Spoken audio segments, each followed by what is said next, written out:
Welcome to Deepu channel. మనం ఈ రోజు నుండి డిఎస్సికి సంబంధించి ఇప్పుడు డిఎస్సికి టెట్కి అందరూ ప్రిపేర్ అవుతున్నారు కదా. ఈ డిఎస్సికి టెట్కి సంబంధించిన సిలబస్లోని తెలుగు సిలబస్లోని ప్రతి ఒక్క టాపిక్ నుంచి వీడియోస్ చేసుకుందాము. ఈరోజు మనం ఫిఫ్త్ క్లాస్లోని కవులు, వాళ్ళ పరిచయాలు, డేట్ ఆఫ్ బర్త్ ఇవన్నీ కూడా ఫిఫ్త్ క్లాస్ నుంచి చూసుకుందాము. ఈ వీడియో చూసే ముందు ఈ ఛానల్ని ఇంకెవరైనా సబ్స్క్రైబ్ చేసుకోకపోతే కనుక తప్పకుండా సబ్స్క్రైబ్ చేసుకోండి.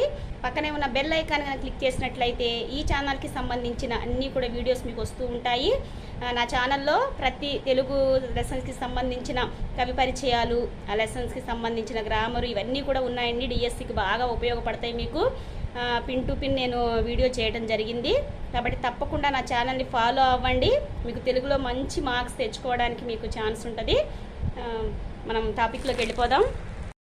మనం ఇక్కడ కవులు, కావ్యాలు, రచయితలు, రచనలు కనుక చూసుకున్నట్లయితే 5వ తరగతి బుక్ నుండి ఫస్ట్ 1947 ఆగస్టు 15 రాత్రి వేదుల సత్యనారాయణ శాస్త్రి భారత విజయాన్ని చాటండి అని పాడిన గేయం పవిత్ర భారత సవిత్రి కోహు. ఇది ఈ రకంగా ఇస్తారండి.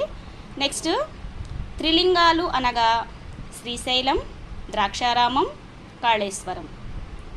నెక్స్ట్ పంచారామాలు అనగా ద్రాక్షారామం, అమరారామం, భీమారామం, క్షీరారామం, కుమారారామం. మన జాతీయ జెండా రూపకర్త పింగళి వెంకయ్య. మన జాతీయ జెండా 1947 జూలై 22న ఆమోదముద్ర వేయబడింది. మన జాతీయ జెండాను మొదటగా ఆవిష్కరించినది జవహర్లాల్ నెహ్రూ.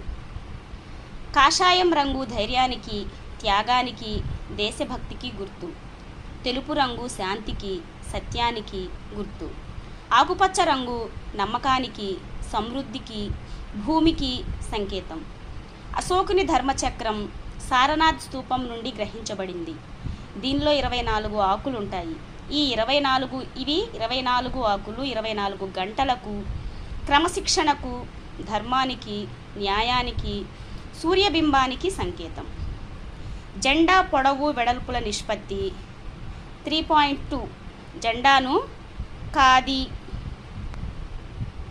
లేదా చేనేత వస్త్రంతో తయారు చేయాలి. అండి 5th క్లాస్కి తెలుగుకి సంబంధించిన ఇంపార్టెంట్ బిట్స్ అండి ఇవి. మీరు ఇలా ప్రతిరోజు కనుక నా వీడియోస్ చూసినట్లయితే కనుక ప్రతి క్లాస్కి సంబంధించి ఇంపార్టెంట్ బిట్స్ అన్నీ కూడా నేను ఇవ్వడం జరిగింది.